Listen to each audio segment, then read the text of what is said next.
Sa 14 anyos, street sweeper si Alma Torres, 55 anyos, subong lang nakakita sa itsura sa Ginapatian Cebu, samtang nagatuman sa iyang trabaho. Pahayag ni Torres sa K5 News FM Iloilo, alas 6:30 sa ngaga, Setyembre 7, sa nagkapanilhig ini sa footwalk sakop sa barangay Our Lady of Fatima Haro. Nakitaan sila nga nagalinaptan 3 ka plastic sa Ginapatian Cebu. Una sila nga ginpulot ang dako nga plastic, pero sa pagpati niya, tawas nagagunod, kaginpulot man niya giliyon ang duha.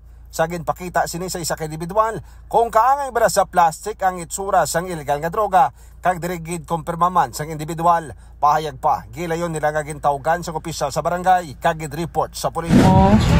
Samtang nga nagasilhig ako, may nakita ako nga amo ni pinutos nga pero abi ko yata ng tawas lang. Sa karon mga ka-K5, yara na sa kustudiya sa crime laboratory ay Ginapatian Cebu, agod nga i-examine kung bala patuod ini nga droga o kung hindi. Balita nagikan sa Distrito Sangharo. Ako si K5 Aaron Refollo para sa Kampiyon na Balita, Serbisyo Publiko kang Karingawan, Iloilo, K5 News FM.